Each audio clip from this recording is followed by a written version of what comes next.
Okay, so the recording has started, and so by continuing to be in this meeting, you're all consenting to be recorded. So welcome to our final Data 445 webinar for this course and for this semester. Good evening, and we'll get into this as I was just talking to you guys. We'll be going through this session. It could be a little shorter session than all the other webinars. But yeah, very excited and very happy that you're all here in this very close to the end of the journey, the end of the course here, and excited that the next maybe a couple more courses and you would have a degree or a certificate in hand. So very excited for you all, especially you, Tori, and thank you for being here today. And on behalf of your class, I hope to have that interaction with you and have your participation and have your questions. That's going to really help your classmates as well who are going to be watching this recording. Okay, so with that, let me get to, I'm going to skip this part. Tori, this is your session, so please feel free to jump in anytime. You don't have to mute your phone. You can be in your video if you'd like. You can ask questions anytime. And as I mentioned, this webinar is not going to be for more than an hour. I'll try to box this within the hour, and maybe even we'll probably be done even sooner. Okay. So with that, so today's agenda, we'll talk about big data analytics, and mostly the discussion would be focused on something that you and your classmates, Tori, were discussing amongst yourself and within as part of the discussion, which is the ethics part, which is so important. And I would just kind of want to bring in and have that kind of conversation and some discussion around that. And that's pretty much is going to be the theme of this evening and for this seminar. We'll talk about assignment 4 and see what's needed there and how you'd kind of go on to complete assignment 4. And then, I'll take in any questions for this course, any questions for the assignments, any questions for any of your any futuristic as well. Absolutely, this could be, since this is the last seminar, the last webinar, I would entertain any questions that you may have in mind in general as well. Okay. So with that, let's do a little retrospective here about the weeks that have gone by after our last webinar. So once again, did an excellent job with assignment 3. I would still like to know your thoughts on this assignment, Tori, if you have any comments or any feedback. I like going through the practical exercises of the assignments. Being able to actually use the tools, I think, is going to be really helpful to me, at least having exposure to them as I, after I graduate and look for a job in data science. So I appreciate that opportunity. Sure. No, absolutely. No, that's good feedback. And we'll kind of talk more on this aspect as well, again, as to how you can take this forward, right? And use this learning environment as well, or the lab environment to your advantage and for your future use as well. Okay. So the discussion posting last. Oh, excuse me, I'm sorry.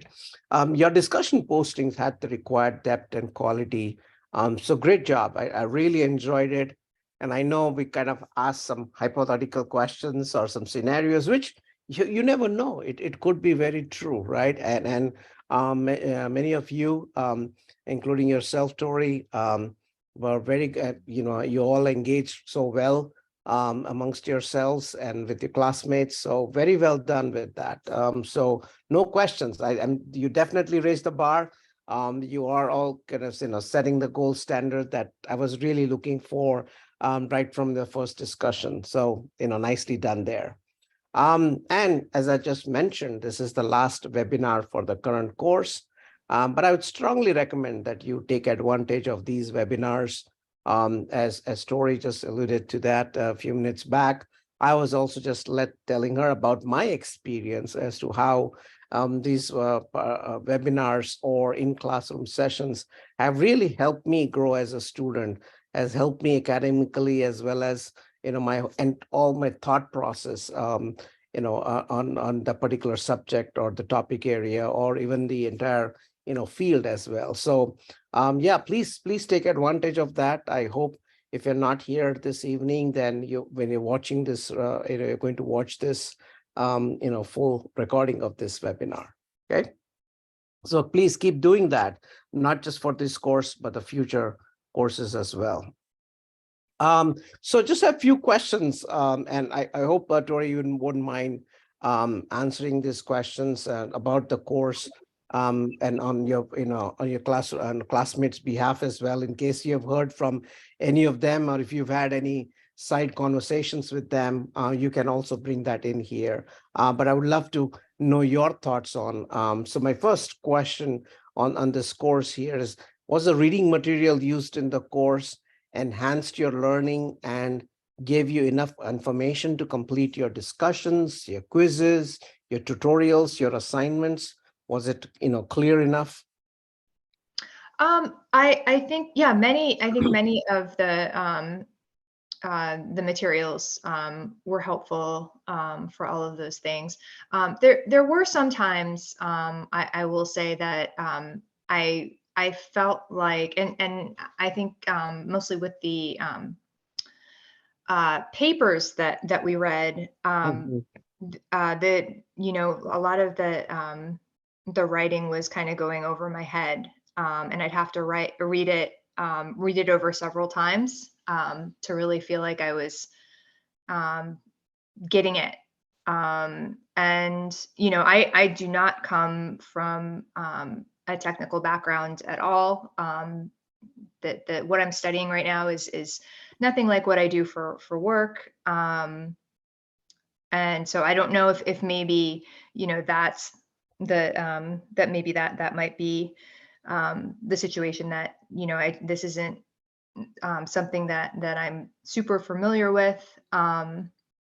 But and then also I think it's possible that I noticed that the papers that I had the most trouble with, it seems like they were written by students at universities overseas, and I was wondering if maybe it was there might have been like translation issues or something like that. I didn't know if they were actually writing in English or if it was translated into English. But No, this is um, excellent feedback, Tori. Thank you so much. oh, I'll good. I'll certainly take a look at those papers and see if we could either have them replaced, or maybe you can have any alternatives there, or just go through them myself. But yeah, I think, yeah, some of them, and I know there were a couple of them I recall, they were, they may have appeared dated, but they had such valuable information which was still so relevant, Mhm. that we kind of retained them as part of the coursework. But I'll still take a look at it. Okay, so thank you for your feedback. Appreciate Sure, it. thank you.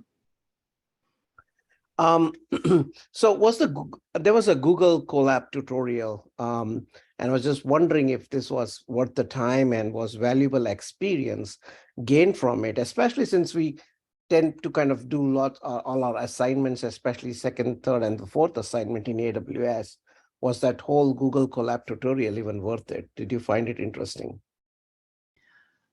Well, do you mean like when we initially used Google Colab? Because Yeah, no. This one here, you had one tutorial on Google Colab. I don't know if you were able to kind of go through that tutorial at all. I've used Google Colab in other courses Oh, before. okay, okay, So yeah, so I couldn't really, I didn't do the tutorial, so I couldn't really okay. No, speak that's to okay. that. That's fine. That's fine. Okay. Um, then, oops, what happened here? Interesting. Okay, so was the AWS Academy easy to use, and was it intuitive?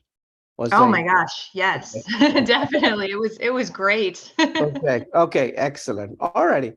And were the instructions, okay, let me just get to that. Oh, I don't know why sometimes it takes more than one click. Okay, so were the instructions provided for the tutorials and assignments clear and to the point? Yes, they were very clear. They were just the right level of detail. Yeah, they were great.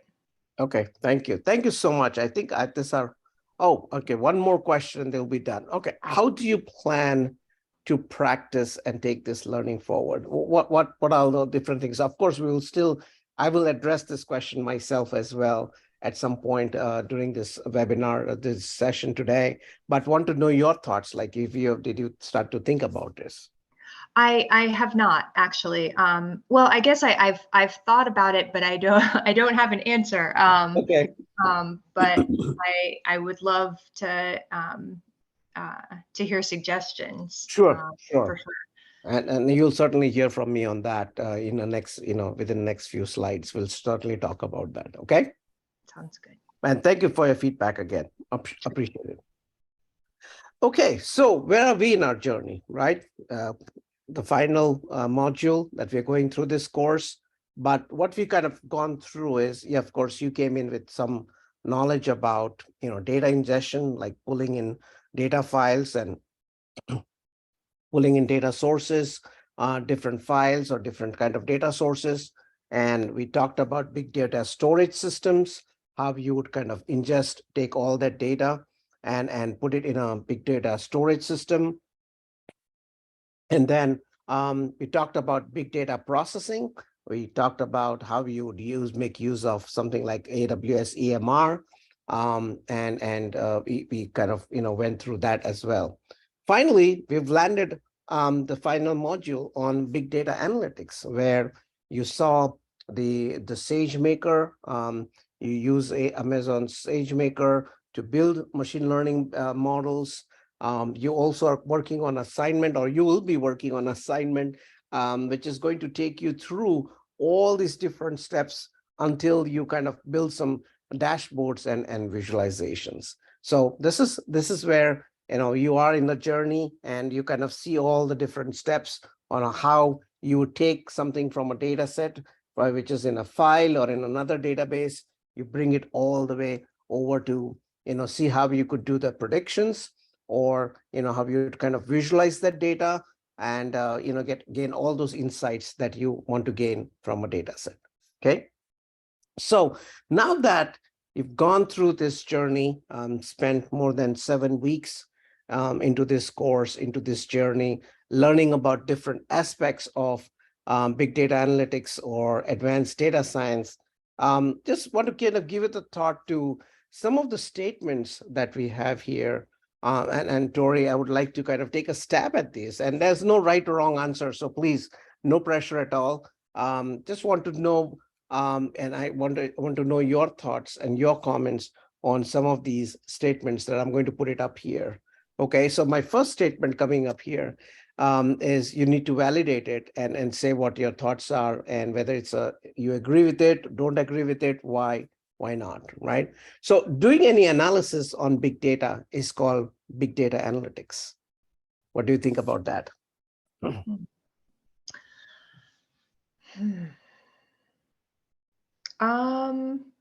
I feel like this is it's like a trick question, but I was about to say, yeah. I mean, it seems to make sense to me, that statement is accurate.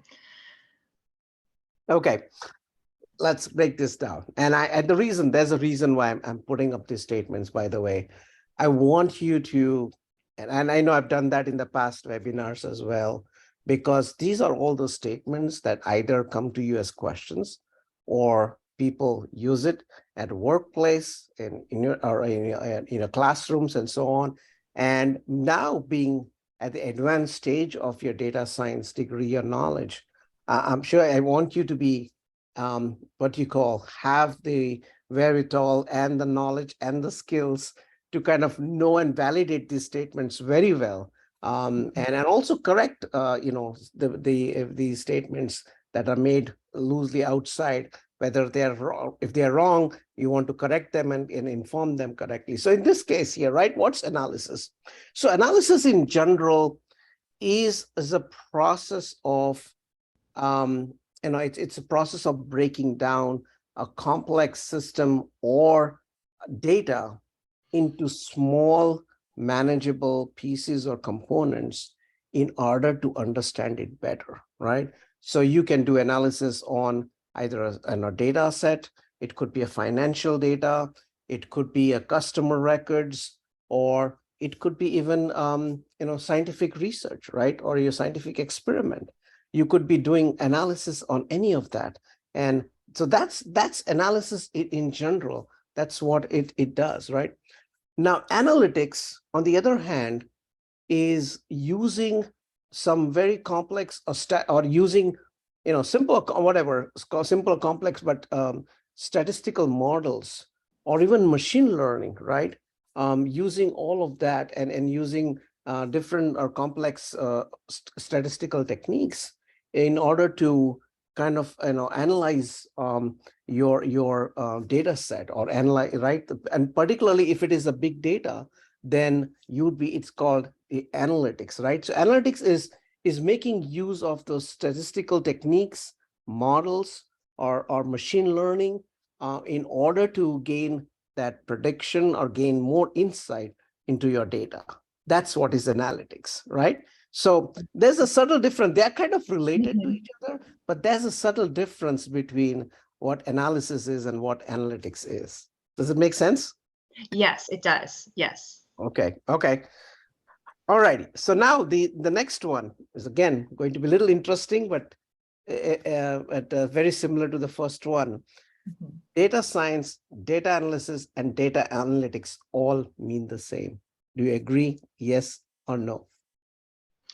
I don't agree. Up until the first question, I would have said that I did not understand. I think so well the difference between data analysis and data analytics, but I get it now.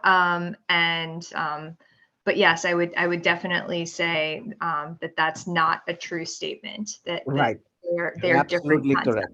Yes, you're absolutely correct. Now that you kind of already know what data analysis and data analytics is, data science, if you look at it, is a bigger bubble. It's like a huge umbrella underneath where you have data analysis and data analytics, right?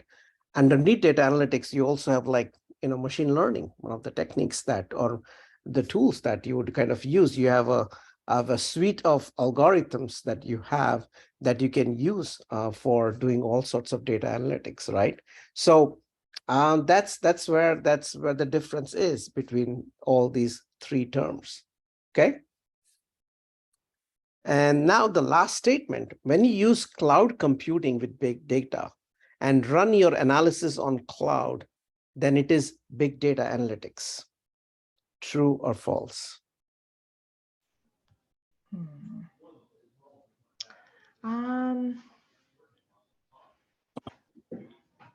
I don't think necessarily. I don't think Yeah, that the that's fact right. that it's on the cloud is what defines that.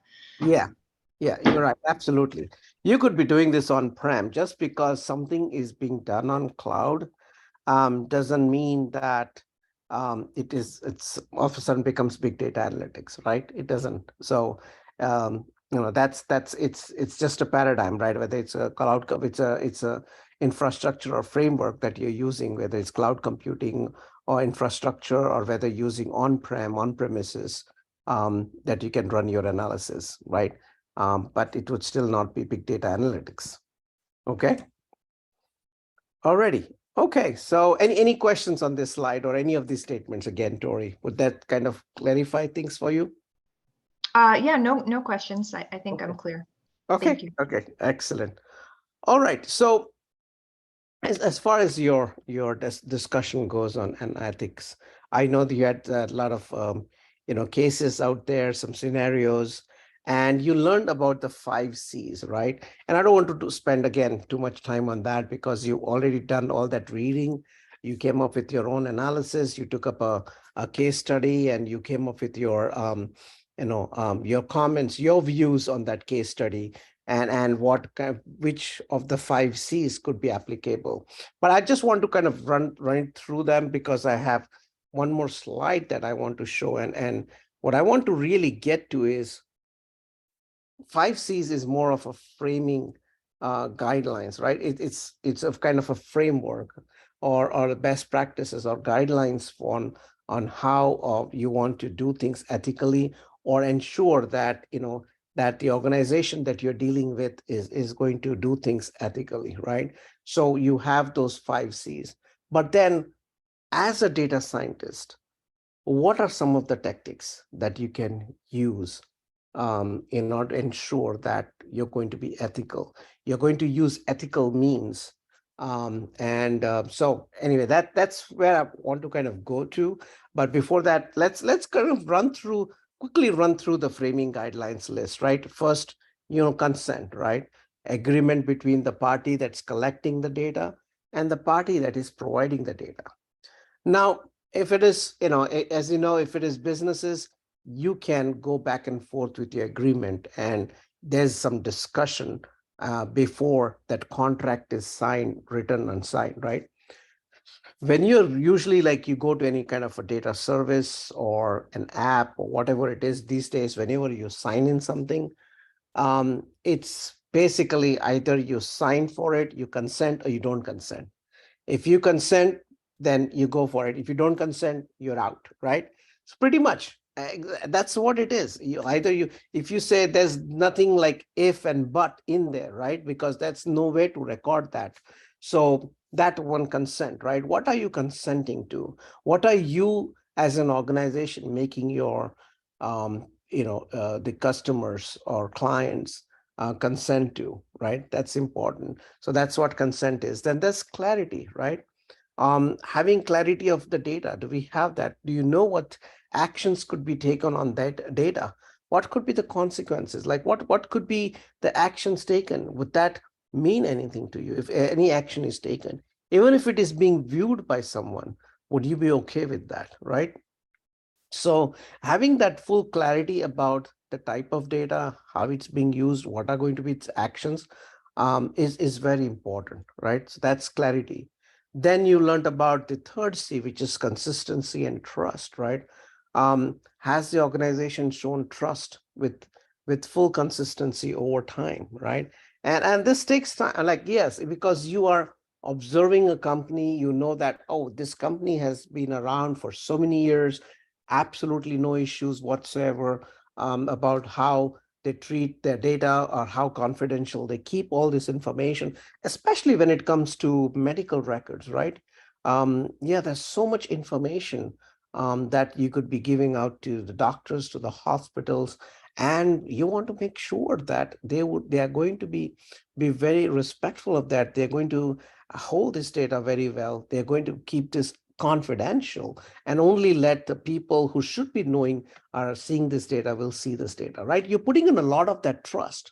And are you as an organization going to uphold that trust? And also as even as someone who's kind of providing the data, do you know that what actions your organization or these medical agencies if they've shown over the years, right? Can you really trust them, right, with it?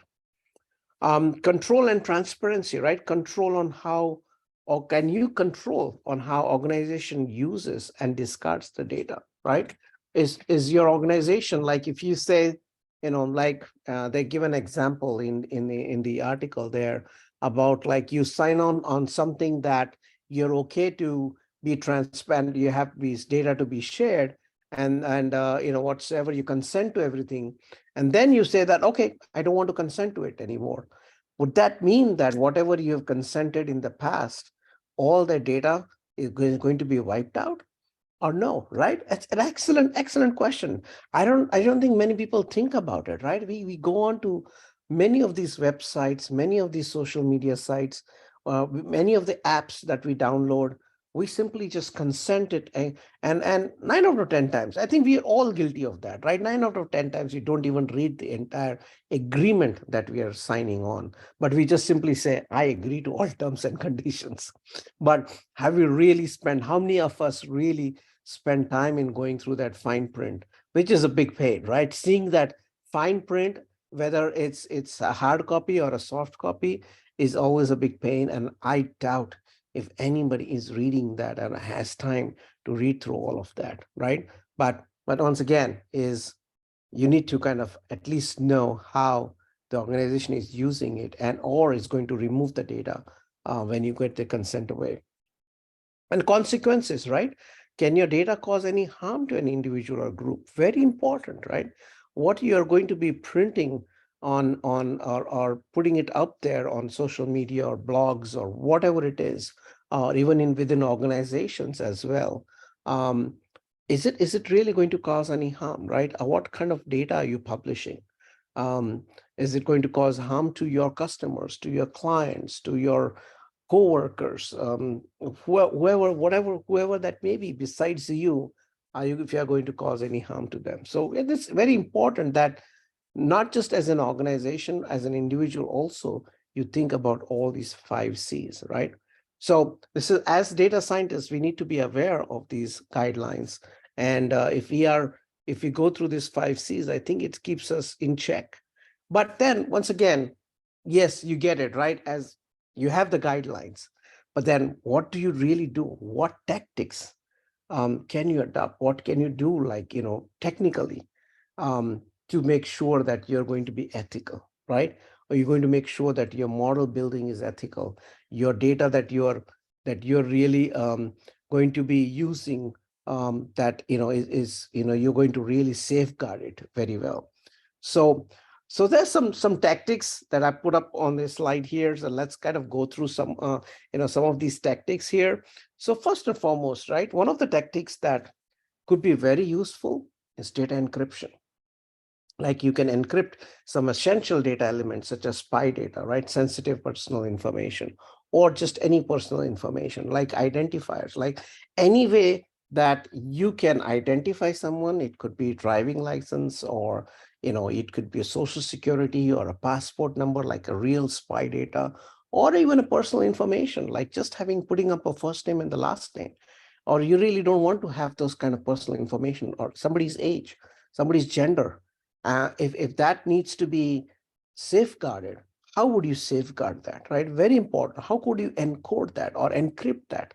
Maybe the encryption, I know it's a little advanced, and you have to really know some of these encryption techniques. But once again, it's a almost, I wouldn't say completely fail-proof, and completely safeguarding it 100%, but at least you'll be very close to safeguarding it very well if you're going to be encrypting some of the data, right? Then a little softer approach than encryption could be masking, right? Once again, masking could be coding this data in some way. Instead of gender, that you have gender information, instead of certain age, you are coding it a little differently, right? Instead of certain region name, you're coding that region in a different way. In passport numbers, you're going to be taking those numbers, running some algorithms on it to mask it in certain way, or maybe even just wipe off some of maybe the first 8 digit, 5 digits of, I'm sorry, the first 6 digits of your social security could be just, wiped off. Maybe you just need the last 4, right? I'm sorry, first 5, and you just need the last 4. And that's what many of the organizations really ask you to do, right? Just give us the last 4. So anyway, so that's something that you could also adopt. And it's a little softer approach because you don't have to know those advanced encryption kind of techniques or use some tools to kind of encrypt your data, right? That could be an extra step there, which is a little technical step. But if you know it's not rocket science anyways, but I'm just saying that encryption could be a little technical approach, and a little less technical approach could be data masking there. Next could be data augmentation, right?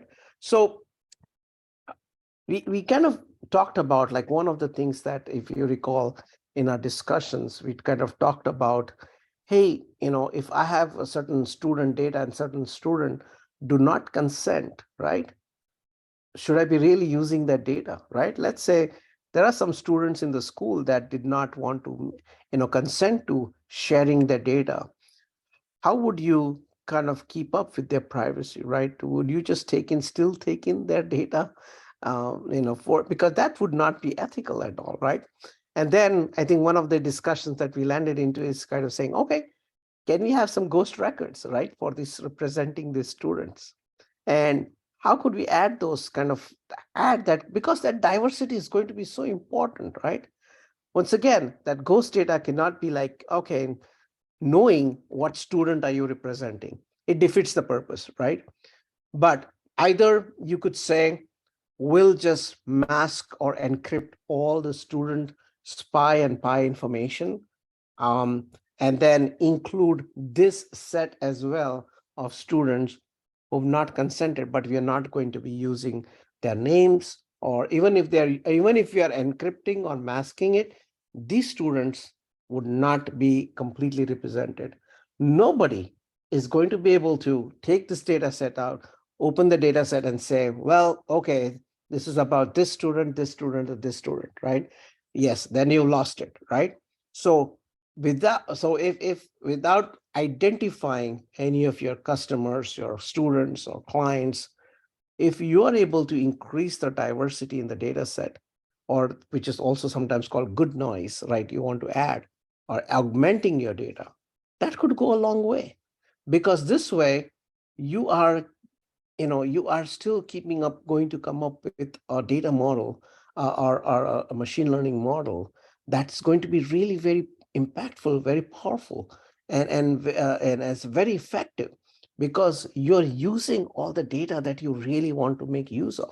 Otherwise, if you're going to take away all the data, which is good data, you're not going to end up with a good machine learning model, right? You're not going to be very happy with it, even though whatever accuracy you come up with or whatever insights, for a fact, those insights may not be 100% valid. That data model would not be 100, or that machine learning model is not going to be 100% accurate, right? So once again, something to think about. Then, I mean, are you involving humans in decision making, right? Not all decision making can be automated. Why can't we include humans, right? In, like we talked about, the hiring process, all the AI in hiring process, right? And it can hire or fire people, or even not hire people based on certain things, certain factors that could be little biased, or could be biased to certain group or section of the community, or people, or your candidates who could be coming over. Maybe you include humans, right? You can use some of that analysis or analytical techniques to come to a decision, but have humans involved in decision making, so that you are making sure that you're not blindly using the information that is sent to you by machine to kind of say, okay, I use this information and do whatever my machine tells me to do. That would not be right either. So involve humans in decision making. And last but not the least, validate the output, right? You could, as I said, it could be the best ever model. It could be the best ever insight that you've been trusting all along, but yet you want to always validate the output every time you're going to get an output, right? Make sure that you understand what the output is and why it gave you certain output. And it could be a simple check. Sometimes it's a simple check. Oh, is this the same? Okay, this is what I was expecting. Or do I understand how I got to this solution or got to this output, right? Did I understand my model very well, right? So some techniques here, there could be many more. Once again, we can get into a very long discussion around it, but I hope this few simple techniques can really help you as a data scientist, right? To ensure that you are also kind of indirectly kind of thinking about the 5 C's, or maybe in addition to 5 C's, these are the simple things that you can do. Okay, make sense, Tori? Any questions? Yeah, it makes sense. No, I don't have any questions. I do think that it's kind of interesting that the idea of making sure that humans are involved in the decision making, because like when you take a look at like credit decisions at financial institutions, like we try to or not, I guess not always, but in some cases, you know, take the loan officers out of the decision Yes. because, you know, they're making subjective decisions. They're Yeah. people, and so they can be, you know, subject to bias like everybody else. So it's like, you know, I don't know, you're stuck between a rock and a hard place. You can't have humans doing all of it, and you can't have machines doing all of it. Yeah, yeah. Like I'll give you a very simple example now that you're telling me about this credit decisions, right?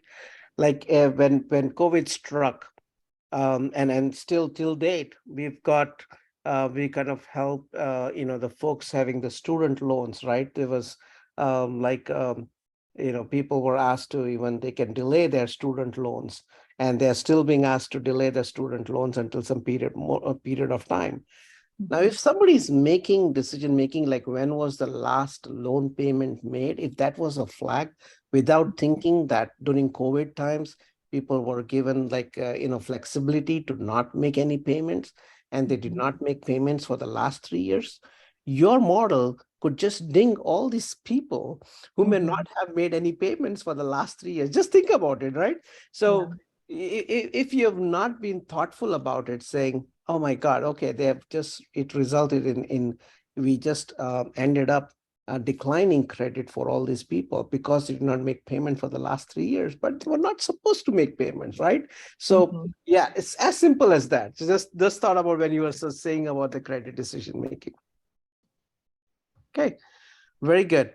All right. So with that, I think that's pretty much what I really wanted to touch upon from our module perspective, because this is a very interesting topic.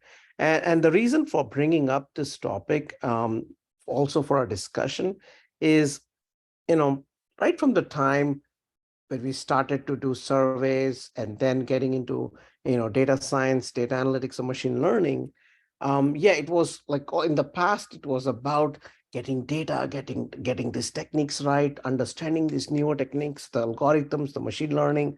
So it was all about getting more and more data, getting into the machine, doing all these proof of concepts and building those machine learning models. There was not a lot of thought given to, because we were not sitting on a huge pile of data at that point in time.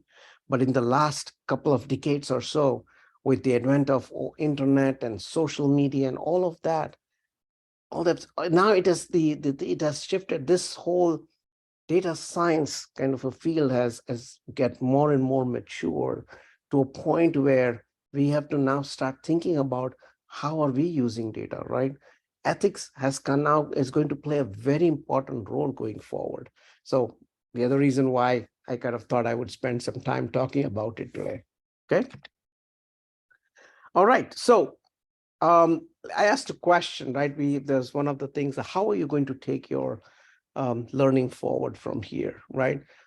So there are multiple cloud platforms. I think you are at a perfect time. As I said, this is a time when this entire field of data analytics and data science has matured so much that you have a lot of, all these different platforms that you can work on, right? And not a lot of it's not, they're very kind of cost effective as well. Not that they're completely cheap. They're very cheap, but they're still cheaper than some of the solutions that you would have thought about many years back, right?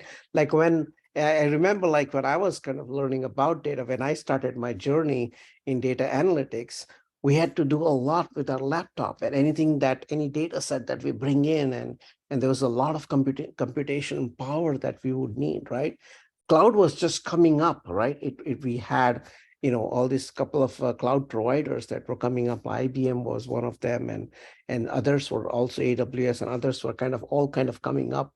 And but they've gone really very popular. They've become cost effective. Not just organizations, even individuals can now afford these different platforms. So now that you have a plethora of all these platforms, you can pretty much just pick any of these platforms, or even go to few of these platforms and learn about and learn about how you kind of go about doing things, right? It's about the concept. I mean, it's just that you would have different terms and terminology for each. Like, for example, bringing up a machine like a virtual machine could be called EC2 in AWS, and it could be called as VM or a virtual machine in Microsoft Azure, right? Or something else. But it's about knowing what does it really mean, right? Knowing the concept is important. And if you've gone through the concept, understood the concept, even by using one platform, you can take that and say, okay, how can I create a machine? How can I create a database, right? If you know that you want to create a certain type of database, all you have to know is, there's a lot of documentation available. I did this steps in AWS to come up with a particular database. Okay, how do I do that same in Microsoft Azure, right? Not a huge difference. The screens may be a little different, the steps may be a little different, but the concept is same. It's about kind of setting up a certain database of certain size, depending on the type of data that you have, or certain type of database that you would want to kind of bring up, right?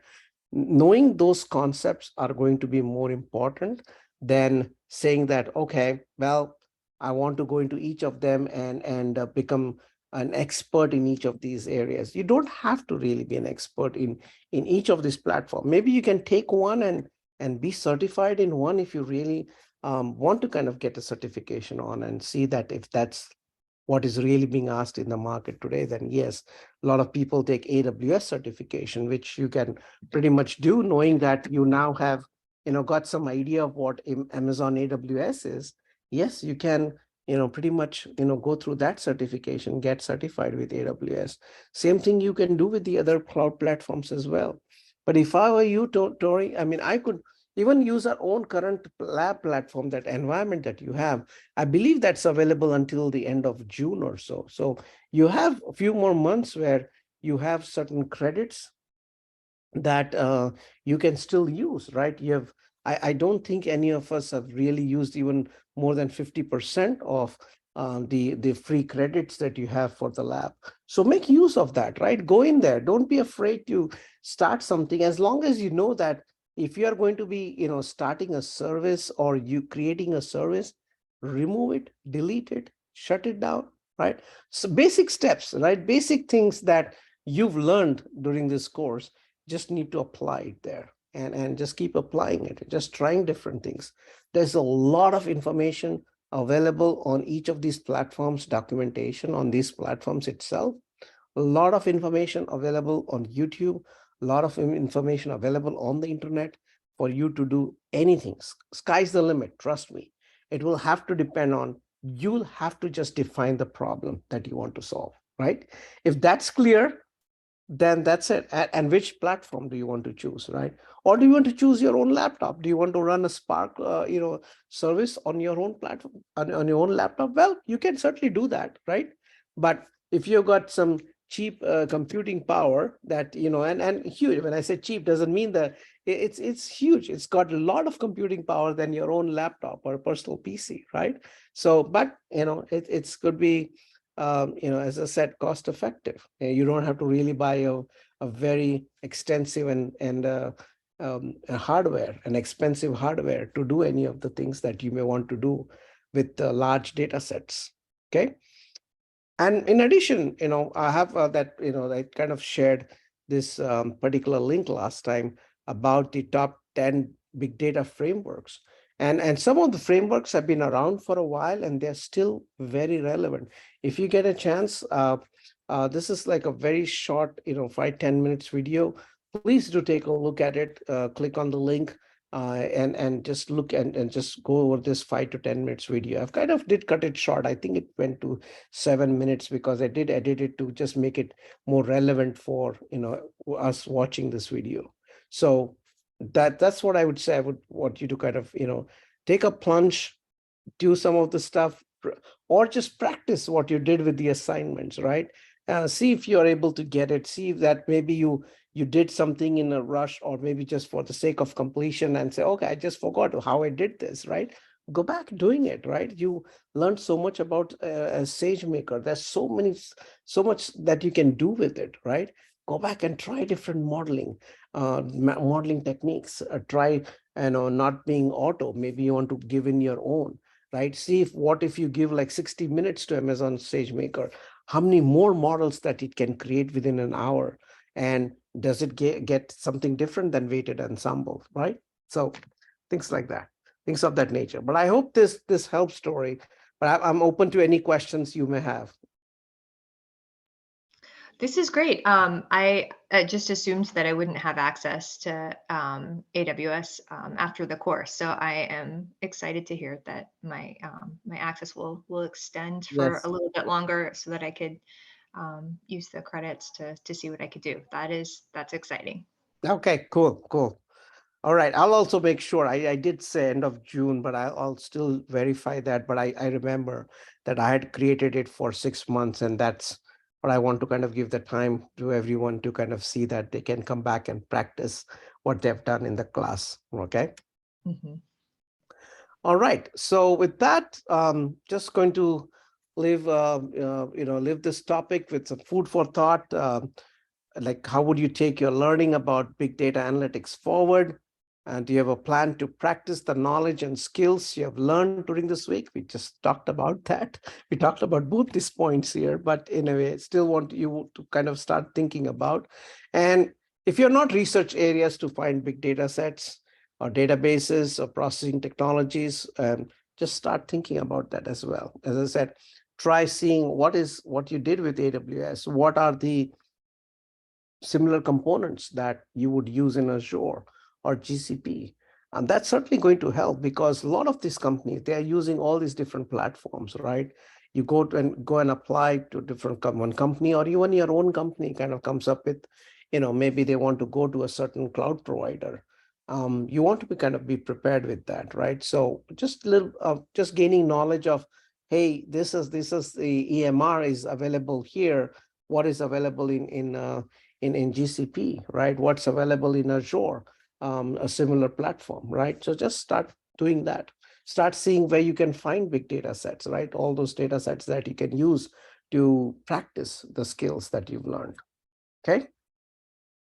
So with that, so we'll just talk about the assignment now, just doing like a quick time check. We have 10 minutes. Hopefully it shouldn't take more than 10 minutes, and we'll definitely, get done on time. So in as far as AWS goes, in assignment 2, what you did is what is marked with this, it's marked in green here, highlighted in green.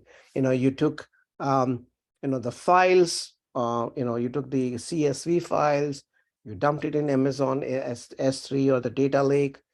You applied, glue to it, the crawler, and using the glue ETL, you got the glue catalog, which you kind of then were able to view it through Athena, and you were able to kind of, gain some insights on the data, right? That's what you did for assignment 2. In assignment 3, you pretty much followed the similar pattern or the similar services. You added one more piece to it. You added Amazon EMR, right? You had the whole Spark platform and also a PySpark notebook to process the same data set, right?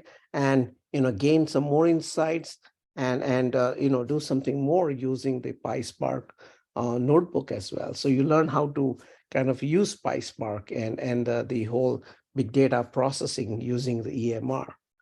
Now in assignment 4, what you're doing is you're kind of moving away from CSV files, but now you're looking at some streaming data. In this case, in an assignment 4, using just for the sake of time and also to make this little less complex, you're using a demo streaming data, but it's still the data that's being streamed continuously. One of the reasons why you have to run the streaming for a while before you get some amount of data, which you can store it in your data lake or S3, and then use the similar technique, right? I mean, all the other steps are very similar to the previous one, but you now have extended, going beyond Amazon Athena. You are now using Amazon QuickSight to do some visualization, build a dashboard, right? To kind of complete the process. So going from assignment 2 to assignment 4, you've gone through, kind of understood have you kind of built your skills to, initially to ingest data and just, do some verification, some validation of the data, to kind of processing the data, and then now to kind of visualize and build dashboards and gain some more insights on your data. Okay, so this is how we kind of designed this, and hopefully you enjoy assignment 4, but this is how you want to look at what skills have you really gained from by doing these assignments. Okay. So with assignment 4, very important, a very similar pattern that you've seen in the past, that this assignment 4 is a 2-step process. You have to go through all the steps. The assignment description has all the steps listed. There's an answer sheet that you'll pretty much download it as well. You will record all your answers in that answer sheet, which is going to be useful to complete the assignment quiz. And also, you will have to submit that assignment answer sheet, right? Not the description, but that same answer sheet, you're going to submit that. So you're going to submit 2 things. You are going to submit the answer sheet that you'd have downloaded from the classroom and have recorded your answers. And also you're going to complete the quiz. And the quiz may not be graded right away, similar to what you may have seen for your week 7. It will not be graded right away because I have to kind of see some of those responses. They're not same answers that you would get for all the students, right? For everyone in your class, in your peers, right? So all your peers may not have the same answers. It will depend on what you see on the screen for your when you're running this experiment or this assignment. So that's why I will be kind of going in to grade them manually, right? A couple of questions or few questions that you would get in that quiz, I'll have to grade them manually. Okay. So we kind of build some scenario out of this. So, and this could be like a really true scenario, which is the stock. It's a stock sticker data that is generated real time by a demo feature of Amazon Kinesis Firehose. And you're basically using the demo data. So the scenario that we built around it is that you're working for a stock brokerage firm as a data scientist, and they would like to build a proof of concept of an application or solution that will help them visualize and analyze stocks pricing data almost on a real-time basis, right? So you're kind of trying to see that what you're doing here, is it really applicable? Is it something, it's real? So I'm just kind of saying, yes, you're using a data set, you're running it through, you're visualizing it. It could be called a considered step, but this could be real, right? This is exactly you could be doing if you're working in a stock brokerage firm who wants to kind of visualize that data, what's happening in the stock market day in and day out. Very similar, right? So that's the scenario for assignment 4. And as I said, you'll be using the data that is generated by the Amazon Kinesis Firehose. The only thing is I've kind of suggested that there's an add-on to this, which is an optional add-on towards the end of the assignments. You do all the steps, you gain the visualization, then all I'm saying is an optional step is to go back and run the generation or the data generation again for some more time, get some more data generated by this demo data, and then again refresh the screen, refresh your visualization to see if whatever the data that you brought in additionally has changed your dashboard and the screen. That's how it's going to happen in real life. Like when this constant flow of data and it's hitting to your visualization, you have the tools that kind of grasp this data in real time, or every few minutes or few hours that you design it, that it is going to refresh your dashboard and screen. That's how you'd be viewing it, right? And in real life, right? And when you're working for firms like this who wants to see data, real-time data being published, right? So that's what this assignment 4 is all about. The prerequisites, you pretty much know about it. I don't have to go through them again because this is your 3rd assignment in AWS. So you pretty much know this.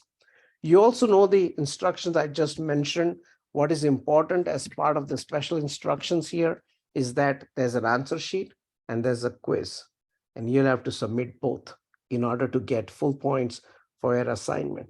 And trust me, if you go through all the steps correctly in this assignment and you answer the quiz, there's no way you can get less than 100% on this assignment. But yes, one simple mistake can just take away a lot of your points. So just be very careful, but just go through it step by step. It's very clear. A couple of your classmates have done this assignment, have completed it, and yeah, they've done this in style and they have no issues whatsoever. So go for it, and good luck. But do not forget about cleaning up all the AWS services, right? Make sure, especially if you are thinking about using this lab after this course is over, ensure that you're not going to go over, and that you have enough credits, free credits, that you can use to come back again and do practice anything that you want to practice. Okay, so that just an assignment rubric here, which, as I said, is fully your online quiz. Of course, I would like to see your answer sheet being submitted, which is going to complete the assignment. But the main thing is going to be the quiz, because all the questions are from the is in the quiz there. So if you answered if you have everything in the answer sheet, you'll be able to complete this quiz also 100%. Okay. So with that, I'm ready for your question, Story, if you have any on the assignment or in the course or anything in general. You have the floor. I do have a question. It's not about the assignment or this course. I'm coming up on my anticipated graduation in August. So I'm going to have my course, my capstone project this summer. And I really don't know anything about it. I don't know if I'll be how much I'm in control of like the topic of the project. I'm hoping I get to kind of direct all that. So I was just wondering if You'll get lots of information going into those courses for sure. Are you going to be taking 460? Yes.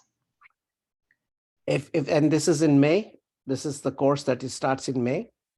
460 I'm taking I think on the 14th and in March. Oh, in March. Okay. Mhm. Okay. So in March, do you have 460? I think is 460, am I not thinking of the right course? Is 460 data ethics? No. This is I'm sorry. yeah, this is the other one. So yeah, if the 460 is one after the one that you're describing, and that's only available from May. So myself and one of my peers will be teaching that course in May. So Okay. you never know, we may meet again and Yeah. we may get a chance to work again, but that could be pretty much your last course. And I know for a fact that we are again going to be using AWS there and Oh, great. using, SageMaker and a couple of other services, very important services for NLP and stuff. So yes, that's coming. Okay, that's exciting. Yes, so you'll get to see, you get to work with natural language processing. You'll get to learn about AWS Comprehend, which is a NLP, one of the AWS services, and then you will also, learn about image processing there, and a lot of that. So you will kind of see that in 460, and I believe then right after that, the one that you would take at the end would be a capstone project, and you'll certainly get, and by then you would also start thinking about what you want to do, right? As like if you want to do a full-on project, there will be some information that will be provided to you as guidance on what you want to do, right? How you would want to carve your final capstone project. Okay. You'll certainly get help, but if not, always feel free to to write to me or any of the professors that you would have worked with in the past, including your current course and professor, and we'll certainly help you with that. So don't worry about it. You'll get ample information, trust me. Okay, great. Okay. All right. And any other questions, Tori? But good question. No, I don't think so. Thank you very much. Okay, thank you for your participation and your engagement in the classroom and being part of these webinars. Has been really helpful. I'm sure your classmates are going to thank you today, especially for this webinar, that you've asked some very good questions, and I hope it helps them as well. Okay. Oh, So great. if no further questions, then thank you. Good night, good luck, and I'll look forward to seeing you again. Maybe our paths would cross again, and I see you in one of those courses. But if not, good luck with your future courses, and hope to see you on the podium with your final degree in hand. Thank you. Okay, all right. Thank you. Thank you, Elena. Have a good night. Good night. Thank you.